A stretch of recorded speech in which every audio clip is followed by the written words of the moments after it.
Right. Good morning to everybody. Right, ఈరోజు third చాప్టర్లో నిరుద్యోగిత అనే టాపిక్ గురించి డిస్కస్ చేయటం జరుగుతుంది. నిన్నటి క్లాస్ వరకు పేదరికం అంటే ఏమిటి, పేదరిక భావనలు, పేదరికానికి గల కారణాలు, పేదరికాన్ని అధిరోహించటానికి ఉన్నటువంటి నివారణ చర్యలను గత క్లాస్లో మనం గుర్తు చేయటం జరిగింది. మరి ఈరోజు నిరుద్యోగిత అంటే ఏంటి, నిరుద్యోగిత రకాలు, నిరుద్యోగిత ఏర్పడటానికి గల కారణాలను తెలుసుకోవటం జరుగుతూ ఉంటుంది. సాధారణంగా నిరుద్యోగిత అనగానే ప్రభుత్వ ఉద్యోగం లేనటువంటి వారుగా భావిస్తూ ఉంటుంటాం. ఇక్కడ నిరుద్యోగిత అంటే ప్రభుత్వ ఉద్యోగం లేదు అన్నంత మాత్రాన నిరుద్యోగులు కాదు. ఇక్కడ నిరుద్యోగిత అనగా పని చేయాలని ఆసక్తి ఉండి, పని చేయగల శక్తి ఉండి, పని లభించనటువంటి పరిస్థితి, పని లభ్యము కానటువంటి పరిస్థితి ఏదైతే ఉంటుందో దానినే మనము నిరుద్యోగితగా పిలుస్తాం. ఓకే, అర్థమైందా? ఇక్కడ నిరుద్యోగిత అంటే పని చేయాలని ఆసక్తి ఉంటుంది, పని చేయగలిగేటువంటి శక్తి ఉంటుంది, కానీ పని లభించదు, పని దొరకదు, పని అందుబాటులో ఉండదు. అప్పుడు ఆ వ్యక్తి పని దొరకనటువంటి స్థితి ఏదైతే ఉంటుందో దాన్ని నిరుద్యోగితగా పిలుస్తాం. ఇక్కడ నిరుద్యోగితలో అనేక రకాలుగా ఉంటాయి. నిరుద్యోగిత వివిధ రకాలుగా ఇక్కడ మనం వ్యక్తపరచడం జరిగింది. ఈ నిరుద్యోగిత రకాలను ఇక్కడ మనం చూసినట్లయితే, నెంబర్ 1 నిర్మిత సంబంధిత నిరుద్యోగిత అంటాం. ఏంటి ఇక్కడ నిర్మిత సంబంధిత నిరుద్యోగిత అంటే ఏంటి అంటే, ప్రస్తుతం ఉన్నటువంటి ఆధునిక సమాజంలో పెరుగుతున్న జనాభా ఏదైతే ఉంటుందో,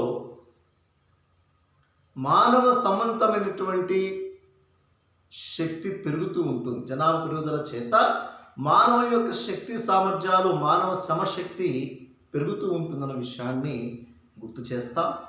ఈ క్రమంలో మానవ శ్రమ సప్లై పరిమాణం డిమాండ్ కంటే ఎక్కువ ఉండటము చేత ఏర్పడేటువంటి సమస్య ఏదైతే ఉంటుందో, పని దొరకని పరిస్థితి ఏదైతే అవుతుందో దాన్నే మనము నిర్మిత సంబంధిత నిరుద్యోగితగా పిలుస్తాం. ఎందుకంటే భారతదేశంలో జనాభా పెరుగుదల చేత శ్రామిక శక్తి సప్లై పరిమాణం పెరుగుతుంది, శ్రామికుల సంఖ్య పెరుగుతుంది. శ్రామికుల సంఖ్య పెరగడం చేత శ్రామికుల యొక్క డిమాండ్ కంటే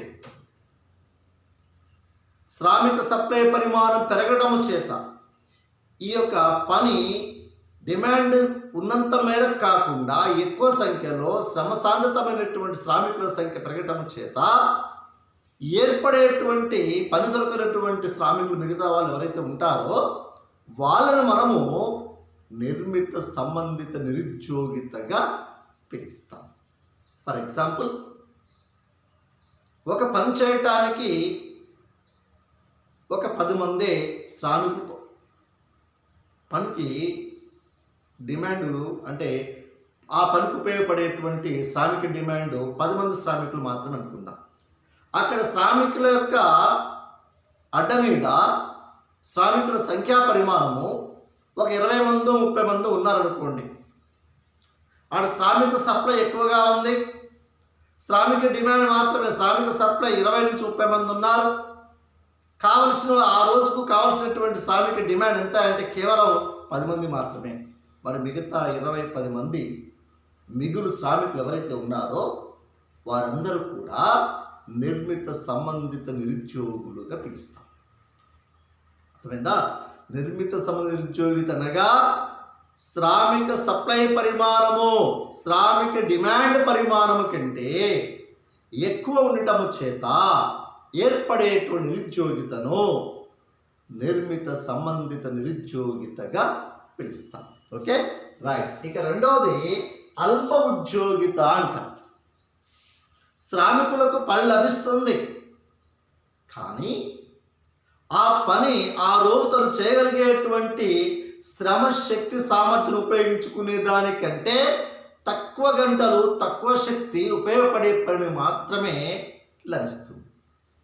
ఫర్ ఎగ్జాంపుల్, ఒక శ్రామికుడు 8 గంటలు పని చేయగలుగుతాం అనుకుందాం, లేదా 6 గంటలు పని చేయగలుగుతాం భావిద్దాం. ఒక రోజులో 8 గంటలు, ఉదయం 4 గంటలు, సాయంత్రం 8 గంటల శ్రామిక శక్తిని ఉపయోగించడానికి అతను సంసిద్ధమవుతాడు, పని చేయడం సిద్ధంగా ఉంటాడు. కానీ ఆ రోజు అతనికి లభించిన పని టైము, సమయము, తమ శక్తి, శ్రామిక శక్తిని 4 గంటలు మాత్రం ఉపయోగించుకుంటారు. మిగతా 4 గంటలు నిరుద్యోగిగా మారిపోతాడు. దీన్ని ఏమంటామంటే మనము అల్ప ఉద్యోగిత అంటాం. అంటే పని చేయాలని, పని శక్తి సామర్థ్యం ఉపయోగించాలని ఉన్నప్పటికీ కూడా ఆ రోజులో తనకు దొరికినటువంటి పని స్వల్ప పరిమాణంలో తమ శక్తిని స్వల్ప పరిమాణం వినియోగించుకోవడం చేత తాను పొందే ప్రతిఫలం కూడా తక్కువగా ఉంటుంది. మిగతా సమయము నిరుద్యోగిగా ఏర్పడతాడు. దీన్ని ఏమంటాం? తన పనికి కావలసినంత మేరకు తమ శ్రమ శక్తిని రోజులు ఉపయోగించాల్సిన శ్రమ పూర్తి స్థలం ఉపయోగించడానికి బదులు కొంత సమయాన్ని మాత్రమే ఉపయోగించి కొంత ప్రతిఫలాన్ని మాత్రమే ఆశించినట్లయితే దానిని మనము అల్ప ఉద్యోగిత అంటాం. ఏమంటుందని అల్ప ఉద్యోగితగా తెలియచేయటం జరుగుతుంది. ఇక మరొకటి ప్రచ్ఛన్న నిరుద్యోగిత అంటున్నాం. ఈ ప్రచ్ఛన్న నిరుద్యోగిత ఎక్కడ కనిపిస్తూ ఉంటుంది? ఎక్కువ భాగం అంటే అభివృద్ధి చెందుతున్న దేశాలలో, వ్యవసాయక దేశాలైనటువంటి భారతదేశం లాంటి దేశాలు ఎక్కువ కనిపిస్తూ ఉంటుంది. అంటే వీరు ఇక్కడ పని చేస్తున్నట్టే ఉంటారు, కానీ వారు చేసే పని వల్ల అదనపు ఉత్పత్తి శూన్యంగా ఉంటుంది. ఎలా? పని చేస్తూ ఉంటుంటారు, కానీ వారు పని ద్వారా పొందేటువంటి ఉత్పత్తి శూన్యం, ఏముండదు. ఫర్ ఎగ్జాంపుల్, ఒక కుటుంబంలో 2 అన్నదమ్ములు 5 ఎకరాల భూమి సేద్యం చేస్తుంటారు. ఒక్కడు సేద్యం చేసినా పండే పంట అంతే, 2 సేద్యం చేసినా పండే పంట అంతే. ఇప్పుడు అదనంగా ఉన్నటువంటి మరొక వ్యక్తిని అదే 5 ఎకరాలు ఉపయోగించడం చేత ఒక వ్యక్తి పండించేటప్పుడు 5 ఎకరాలలో 5 3 150 బస్తాలు పండిస్తాడు. 2 వ్యక్తులు కలిసి కూడా అదే 5 ఎకరాల భూమి సేద్యం చేస్తే 150 బస్తాలే పండుతుంది, 300 అయితే పండదు కదా. ఉత్పాదకులు 2 శ్రమ ఉపయోగించినప్పుడు ఉత్పత్తి డబల్ ఉండాలి కదా, ఉందా? ఉండదు. అంటే ఆ పనిలో కావలసిన పరిమాణము కంటే, శ్రామికుల కంటే అధిక సంఖ్యలో శ్రామికులు ఉండి ఉత్పత్తి పెరుగుదల లేకుండా ఉత్పత్తి శూన్యంగా ఉండేటువంటి పరిస్థితి ఏదైతే ఉంటుందో దాన్ని మనము ప్రచ్ఛన్న నిరుద్యోగితగా పిలుస్తాం. ఇది ఎక్కువగా అభివృద్ధి చెందుతున్న దేశాలలో, వ్యవసాయక దేశాల్లో ఇది ఎక్కువగా కనిపిస్తూ ఉంటుంది. వీరి వల్ల ఉత్పత్తి శూన్యమవుతూ ఉంటుంది. అలాంటి నిరుద్యోగితను ఏమంటామంటే ఇక్కడ మనము ప్రచ్ఛన్న నిరుద్యోగిత, కనిపించినట్టు నిరుద్యోగిత, డిస్కస్డ్ అన్ఎంప్లాయ్మెంట్గా పిలుస్తాం. ఉద్యోగిత కనిపించదు, పనిచేస్తున్నట్టు ఉంటాడు, కానీ ఉత్పత్తిలో మార్పు ఉండదు. దీన్నే మనం ప్రచ్ఛన్న నిరుద్యోగితగా తెలియజేస్తాం. ఇక మరొకటి బహిరంగ నిరుద్యోగిత అంటాం. వీరు ఎక్కువగా పట్టణ ప్రాంతాల్లో కనిపిస్తూ ఉంటారు. గ్రామీణ ప్రాంతాల నుంచి పట్టణ ప్రాంతాల శ్రామికులు వలసలు పోతారు. ఆ వలసలు పోయినప్పుడు అక్కడ వారికి పని సమయం లభించదు, పని దొరకదు, కొంతకాలం పాటు పని లేకుండా ఉంటారు. అక్కడ కనిపించేటువంటి దాన్ని ఏంటి, ఇక్కడ పని చేయాలని అవకాశం ఉన్నప్పుడు పని చేయకుండా ఉండేవాళ్ళు కొంతమంది ఉంటారు.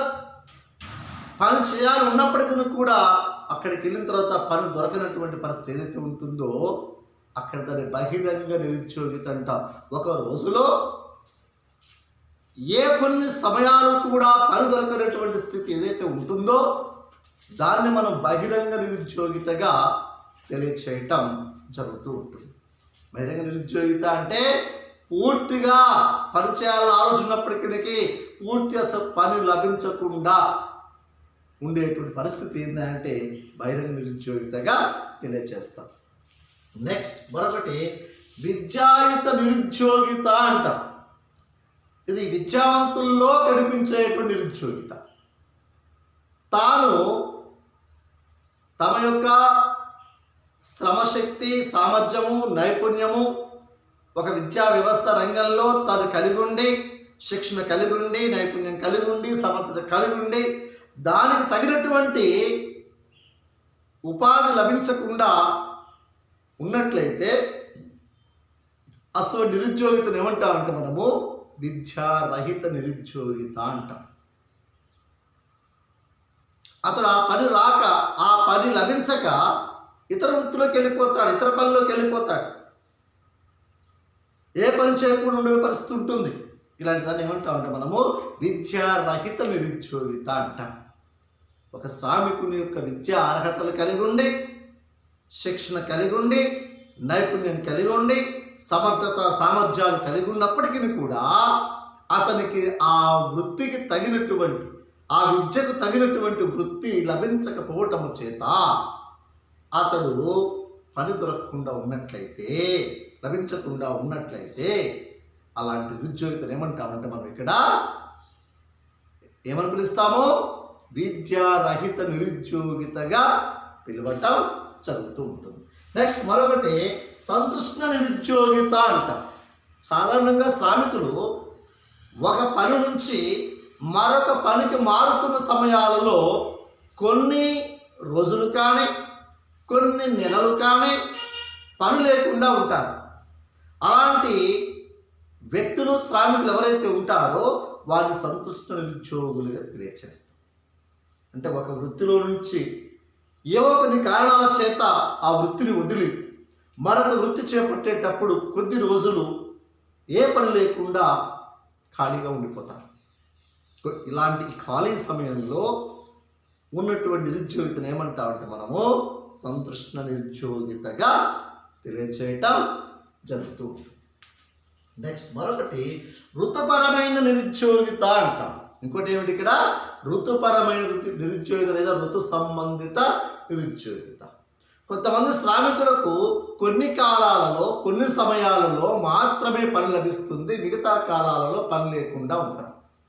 ఫర్ ఎగ్జాంపుల్, శ్రామిక కూలీలు తీసుకుందాం.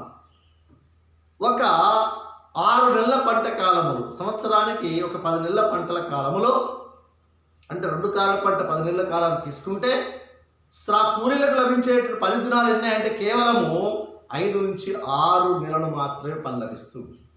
మరి మిగతా 4 నెలలు నాట్లేసే సమయంలో మాత్రమే పని ఉంటుంది, కలుపుదీసే సమయంలో మాత్రమే పని ఉంటుంది, కోతల సమయంలో పని ఉంటుంది. ఇప్పుడు కోతల సమయంలో కూడా పని లేకుండా పోతుంది యంత్రాలు ఉపయోగించడం చేత. మరి శ్రామికులు కొద్ది రోజులే పని లభించి, కొన్ని నెలలు మాత్రం పని లభించి, కొన్ని రోజులు పని లభించకుండా ఉంటుండ్రు. ఆ సమయం నిరుద్యోగులుగా మారుతున్నారు. ఆ నిరుద్యోగితను ఏమంటామంటే మనము ఋతు సంబంధిత నిరుద్యోగితగా పిలుస్తాం. అర్థమైందా? అట్లానే గొంగళ్ళు తయారు చేసేవాళ్ళు కానీ, రైన్ కోట్స్ తయారు చేసేవాళ్ళు కానీ, గుడుగులు తయారు చేసేవాళ్ళు, కూలర్ తయారు చేసేవాళ్ళు కూడా అంతే. కొన్ని సీజన్లో ఆ వస్తువులు తయారు చేస్తారు, అమ్మకం చేయడం జరుగుతూ ఉంటుంది. మిగతా కాలాల్లో వారికి ఆ సీజన్ మీద ఆ వృత్తిని వదిలి పక్కకి వెళ్ళిపోతారు. చూడండి, దీన్ని ఏమని పిలుస్తామంటే మనము ఋతు సంబంధిత నిరుద్యోగిత, ఋతుపరమైన నిరుద్యోగిత. అంటే కొన్ని కాలాలలో, కొన్ని సమయాలలో మాత్రమే పని లభించి మరికొన్ని కాలాలలో పని లేనటువంటి స్థితి ఏదైతే ఉంటుందో దానినే మనము ఋతుపరమైన నిరుద్యోగిత లేదా ఋతు సంబంధిత నిరుద్యోగితగా మనం దాన్ని తెలియజేస్తాం. నెక్స్ట్ మరొకటి చక్రీయ నిరుద్యోగిత అంటున్నాం. ఏంటి ఇక్కడ చక్రీయ నిరుద్యోగిత? చక్రీయ నిరుద్యోగిత అనగా ఇది అభివృద్ధి చెందిన దేశాలలో మరి వృత్తి రహిత, అంటే ఆర్థికపరమైనటువంటి ప్రతిఫలాలు కొన్ని సందర్భాలలో ఇవి సంభవిస్తూ ఉంటుంటాయి అభివృద్ధి చెందిన దేశాలు. ఆ సమయంలో ఉత్పత్తులు తగ్గిపోతాయి, ఆదాయాలు తగ్గిపోతూ ఉంటాయి, పని లభించకుండా పోతూ ఉంటుంది. ఇలాంటి స్థితి అభివృద్ధి చెందిన దేశాల్లో కూడా కనిపిస్తూ ఉంటుంది. కొన్ని సందర్భాలు మన వ్యాపార చక్రాల్లో చూస్తూ ఉంటాం, అప్ అండ్ డౌన్స్. ఎగువ స్థాయి దిగువ స్థాయికి వచ్చినప్పుడు ఉత్పత్తుల పరిమాణం తగ్గుతాయి. ఆ సమయంలో శ్రామికులు ఉపాధిని కోల్పోతారు. అలాంటి పరిస్థితులలో ఏర్పడేటువంటి నిరుద్యోగిత చక్రీయ నిరుద్యోగిత, వ్యాపార సంబంధ నిరుద్యోగితగా మనం దీన్ని తెలియచేయటం. అంటే ఇవన్నీ కూడా అభివృద్ధి చెందిన దేశాల నిరుద్యోగిత తాత్కాలికమైందే ఉంటుంది, దీర్ఘకాలికంగా ఉండదు. తాత్కాలికంగా మళ్ళా తిరిగి ఉత్పత్తుల్లో పాల్గొనటం జరుగుతూ ఉంటుంది. కొంతకాలంలో కొన్ని సమయాల్లో మాత్రమే ఉండి మళ్ళీ తిరిగి వెంటనే ఉత్పత్తులకు వెళ్ళిపోవటం, ఉత్పత్తి సామర్థ్యం పెంచుకోవడం జరుగుతుంది. ఉత్పత్తుల స్థాయి పెరగటం కూడా జరుగుతూ ఉంటుంది, ఉపాధి లభించడం కూడా జరుగుతూ ఉంటుంది. ఇలాంటి నిరుద్యోగితను ఏమంటామంటే మనము చక్రీయ నిరుద్యోగి. ఎందుకంటే అభివృద్ధి చెందిన దేశాలలో మందకొడిగా ఉన్నటువంటి పరిస్థితి ఎప్పుడైతే ఏర్పడుతుందో ఆ సమయాలలో ఉపాధిని కోల్పోతారు. అలాంటి పరిస్థితిని మనము చక్రీయ నిరుద్యోగితగా పిలుస్తాం. ఇక మరొకటి సాంకేతిక పరమైన నిరుద్యోగిత అంటున్నాం. ఇంకోటి ఏమిటి ఇక్కడ? సాంకేతిక పరమైన నిరుద్యోగి. ఏంటి ఇక్కడ సాంకేతిక పరమైన నిరుద్యోగిత అంటే అభివృద్ధి చెందుతున్న దేశాల్లో, శ్రమ సాంద్రత దేశాల్లో, శ్రమశక్తి సప్లై ఎక్కువ ఉన్న దేశాలలో సాంకేతిక యంత్రాలను ఉపయోగించడం చేత శ్రామికులు నిరుద్యోగులుగా మారే పరిస్థితి కనిపిస్తూ ఉంటుంది. ఇప్పుడే చెప్పుకున్నాం, వ్యవసాయ రంగం ఇవాళ కోతలు కోసే యంత్రాలు వచ్చిన తర్వాత శ్రామికులు పని లభించకుండా పోతుంది, నిరుద్యోగిత ఏర్పడుతుంది. 100 మంది చేసేటువంటి పని కాలువలు, చెరువులు, నిర్మాణాలు చేసేటప్పుడు వందల వేల సంఖ్యలో శ్రామిక శక్తిని ఉపయోగించే వాళ్ళని ఇవాళ యంత్రశక్తిని ఎక్కువ ఉపయోగించి శ్రామిక శక్తిని తగ్గించుకున్నాం. పని త్వరితగతిన కావాలనే ఉద్దేశంతో సాంకేతిక రంగంలో అభివృద్ధి చేసుకున్నాం. ఆ క్రమంలోనే సాంకేతిక రంగాల అభివృద్ధి ఎంత తరహా పెరిగిందో దేశంలో నిరుద్యోగ సమస్య కూడా అదే తరహాలో పెరిగింది. శ్రామిక సప్లై పరిమాణం పెరిగిపోయి నిరుద్యోగం ఏర్పడింది. ఈ సాంకేతిక యంత్రాలను, యంత్ర పరికరాలను ఉపయోగించడం చేత శ్రామిక శక్తి యొక్క సప్లై పరిమాణం పెరిగి నిరుద్యోగిత పెరిగి ఉపాధి లేకుండా కావడం చేత ఏర్పడిన నిరుద్యోగితను ఏమంటున్నామంటే మనం ఇక్కడ సాంకేతిక పరమైన నిరుద్యోగితగా తెలియజేస్తాం. సో ఇలా మనం నిరుద్యోగిత రకాలను తెలుసుకోవటం జరుగుతుంది. అలానే నిరుద్యోగిత గల కారణాలు ఇవి ఒక్కోసారి 5 మార్క్స్లో అడుగుతాడు. ఏవి? నిరుద్యోగిత రకాలను. ఒక్కోసారి వీటిలో 1-2 క్వశ్చన్స్ను 2 మార్క్స్కు టచ్ చేస్తూ ఉంటుంటాను. తప్పనిసరిగా వీటిని బాగా గుర్తుపెట్టుకోవాలి. ఇవి ఒక ఎకనామిక్స్ ప్రతి విద్యార్థికి కూడా పేదరిక స్థాయి, జాతీయ ఆదాయాలు, నిరుద్యోగిత ఇవన్నీ కూడా తప్పనిసరిగా ఒక అవగాహన తప్పనిసరి కలిగి ఉండాలి. ఓకేనా? నెక్స్ట్, అలా నిరుద్యోగిత గల కారణాలు, ఇది 5 మార్క్స్ క్వశ్చన్స్లో ఇంపార్టెంట్. నిరుద్యోగ కారణాలు రాసేటప్పుడు డైరెక్ట్ కారణాలు రాయకుండా నిరుద్యోగిత అంటే ఏంటో రాసి తన కారణాలను మనం తెలియచేయాలి. మరి భారతదేశంలో నిరుద్యోగిత పెరుగుదల గల కారణాలు ఇవి. అంటే నిరుద్యోగితకు గల కారణాలు, నిరుద్యోగిత సంఖ్య పరిమాణం పెరగడానికి గల కారణాలు ఏమిటంటే నెంబర్ 1 ఉపాధి రహిత వృద్ధి. భారతదేశంలో పంచవర్ష ప్రణాళికలు ప్రారంభించినప్పటి నుంచి 3-4 దశాబ్దాల పాటు భారతదేశంలో ఉపాధి రహిత వృద్ధి మాత్రమే జరిగింది. అంటే స్వాతంత్ర అనంతరం మరణాల సంఖ్య తగ్గి, విద్యా వైద్య అవకాశాలు పెరిగి, మరణాల తగ్గుదల జరిగి, జనాలు పెరుగుతున్నటువంటి ఆ పరిస్థితుల్లో జనాభా విస్ఫోటనం జరిగింది, జనాభా పెరుగుదల జరిగింది. మరి పెరిగినటువంటి జనాభా కావలసినటువంటి పరిమాణంలో ఉద్యోగ అవకాశాలు మాత్రం పెరగలేదు. 1960లో 69కి వచ్చేసరికి మూడవ పంచవర్ష ప్రణాళిక కాలంలో వృద్ధి రేటు 3.8% ఉండే. జీడిపి అంటే గ్రాస్ డొమెస్టిక్ ప్రొడక్ట్, స్థూల దేశీయోత్పత్తిలో 3.9% ఉండే. మరి ఉపాధి ఎంత పెరిగింది? కేవలం 2% మాత్రమే పెరిగింది. జీడిపి వృద్ధికి ఉద్యోగ వృద్ధికి వ్యత్యాసం కనిపిస్తూ ఉంది స్పష్టంగా మనం. ఇక మరింత 6-7 పంచవర్ష ప్రణాళికకి వెళ్ళేసరికి కూడా 79, 80 ఆ టైంలో కూడా ఉపాధి వృద్ధి 1.86 తగ్గిపోయింది. సరళీకరణ విధానాల ఏర్పడటం చేత పెరుగుతున్న జనాభాతో పోల్చుకుంటే 1.06 ఉద్యోగిత అవకాశాలు ఏర్పడ్డాయి ఇవాళ. అంటే భారతదేశంలో జనాభా ఏ తరహాలో పెరుగుతుందో ఉపాధి ఉద్యోగ అవకాశాల పరిమాణం అదే తరహాలో పెరగాలి, వృద్ధి రేట్లు పెరగాలి. జాతీయోత్పత్తులకు వృద్ధి ఎలా పెరుగుతుందో నిరుద్యోగిత సంఖ్య తగ్గి ఉద్యోగ అవకాశాల పరిమాణం కూడా అదే తరహాలో పెంచాలి. కానీ నేడు భారతదేశంలో శ్రామిక శక్తితో కూడినటువంటి ఉపాధిని ఉపయోగించుకోకుండా మరి వృద్ధిని సాంకేతిక రంగాలకు మళ్లించి శ్రామిక శక్తి తగ్గించి ఈ శ్రామిక శక్తికి ఆటోమేటిక్గా ఉపాధి లేక నిరుద్యోగులుగా మారుతున్నారు. అంటే జాతీయోత్పత్తుల వృద్ధికి జనాభా రేట్లు పెరుగుతున్నటువంటి దానికి అసలు నిరుద్యోగితకు ఉద్యోగ అవకాశాలు పెంచేదానికి అసలు సంబంధంగా లేకుండా పోయింది. అంటే ఆ కారణాల చేత ఆ బ్యాలెన్స్ సమతుల్యత ఏర్పాటు చేయలేకపోవడం చేతనే ఇవాళ భారతదేశంలో నిరుద్యోగ సమస్య అంచెలంచెలుగా పెరుగుతుంది. నిరుద్యోగ సమస్య మరింత భారంగా పెరిగే పరిస్థితి కనిపిస్తూ ఉంటుంది. ఇక మరొకటి శ్రామిక శక్తి లేని పెరుగుదల. శ్రామిక శక్తి లేని పెరుగుదల చూడండి, ఆర్థికాభివృద్ధిలో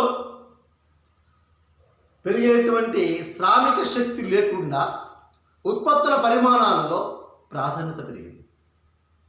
అదే ఇప్పుడు చెప్పుకున్న సాంకేతిక రంగాల ప్రాధాన్యత ఇస్తూ సాంకేతిక రంగాల వైపు ఎక్కువ పెట్టుబడి పెడుతూ శ్రమ సాంద్రత ఉపయోగించుకునే సంఖ్యను తగ్గించి ఉత్పత్తుల పరిమాణం పెంచుకున్నారు. ఒకప్పుడు వస్త్రాలు నేయటానికి శ్రామికులు మగ్గాల మీద నేసేవారు. ఇలా యంత్ర పరికరాలు ఉపయోగించి వస్త్రాల తయారు జరుగుతున్నాయి. అన్ని రకాల వస్తుత్పత్తులకు యంత్రాలు సాంకేతిక రంగంలో ఉపయోగించుకుంది. దీంతో ఏమైంది? శ్రామికుల మిగులు ఏర్పడుతుంది, శ్రామిక పరిదొరకని పరిస్థితి ఏర్పడుతుంది. దీంతో దేశంలో నిరుద్యోగిత పెరగటానికి కారణమవుతున్న విషయాన్ని తెలియజేస్తాం. ఇక మరొకటి దానికి తోడు ప్రతికూల సాంకేతిక రంగాలు ఉంటే డెవలప్మెంట్ ఉంటుంది. కానీ ఉండే సాంకేతిక రంగం ఎలా ఉండాలి? శ్రామిక శక్తిని ఉపయోగించుకునేటువంటి సాంకేతిక అవసరం. కానీ అలా ప్రతికూలమైపోయింది. ప్రతికూల సాంకేతిక విధానము చేత భారతదేశంలో నిరుద్యోగ సమస్య పెరుగుతూ ఉందన్న విషయాన్ని గుర్తు చేస్తున్నాం. ఉన్నటువంటి వనరుల లభ్యతను శ్రామిక శక్తికి అనుకూలమైనటువంటి సాంకేతిక రంగాన్ని ఉపయోగించి శ్రమశక్తిని ఉపయోగించుకుంటూ సాంకేతిక రంగాన్ని జోడించి పెంపొందింప చేసేటువంటి తరహా లేకుండా సాంకేతికతే నిరుద్యోగిత ప్రతికూలంగా మారే పరిస్థితి జరిగి మరింత నిరుద్యోగ సమస్య పెరగటానికి దారితీసింది. ఇక మరొకటి ప్రతికూల విద్యా విధానము. ఇవాళ మన భారతదేశంలో విద్యా విధానము మేకవేలే ప్రవేశపెట్టినటువంటి బ్రిటిష్ వారు ప్రవేశపెట్టిన విద్యా విధానం ఏ విధంగా మారింది అంటే మన భారతదేశంలో కేవలం అభివృద్ధి చెందిన దేశాలకు కార్పొరేట్ వ్యవస్థలకు ఇవాళ మన చదువులు గుమస్తాలుగా, క్లర్కులుగా, చిరు ఉద్యోగాలుగా మాత్రమే పనికొచ్చే విధానాన్ని విద్యా వ్యవస్థ అవలంబించింది. నేడు ఇప్పుడు మారుతున్నది. కానీ గతం వరకు శాస్త్రీయ విద్యా విధానం పక్కన పెట్టి సాధారణ విద్యా విధానం ఎక్కువ మళ్లించేసి భారతదేశ వ్యవస్థలో ఉండేటువంటి అభివృద్ధిని పెంపొందింప చేయలేకపోయింది. అంటే భారతదేశంలో ఉన్నటువంటి ఈ యొక్క విద్యా విధానం మరి ప్రతికూలమైన విద్యా విధానం చేత ఈ విద్యా విధానం చే మరి శ్రమను సాంకేతిక రంగాన్ని మళ్లించుకోలేక టెక్నికల్ ఎడ్యుకేషన్ పెంపొందింప చేసుకోలేక వివిధ ఆర్థిక వనరులు పెంపొందింప చేసుకునే పరిస్థితులు ఇవాళ శ్రామికులు ఉన్నారంటే దానికి గల కారణం విద్యా విధానం లోపభూయిష్టం కావటమే. లోపభూయిష్టమైన విద్యా విధానాల చేత ఇవాళ భారతదేశంలో అనేక సాంకేతిక విద్యా వ్యవస్థలను ఏర్పాటు చేసుకున్నప్పటికీ కూడా నాణ్యమైనటువంటి విద్యా విధానాలు ఇవాళ నేటికి కూడా కొరవడలేని పరిస్థితి కనిపిస్తుంది. భారతదేశంలో కొన్నింటికి మాత్రమే ప్రాధాన్యత ఇస్తూ మరి కొన్నింటిని కొరవడితో ఉండి ఆ విద్యా విధానం లోపభూయిష్టంగా మారి తమ మేధస్సును, తెలివితేటలను, శ్రమ సాంకేతికతను, సమర్థత, నైపుణ్యాలను పెంపొందించుకునే దిశలో లేని పరిస్థితి కనిపిస్తుంది. ఈ విధమైనటువంటి ప్రతికూల విద్యా విధానాల చేత భారతదేశంలో నిరుద్యోగ సమస్య పెరగడానికి దారితీస్తున్న విషయాన్ని తెలియజేస్తాం.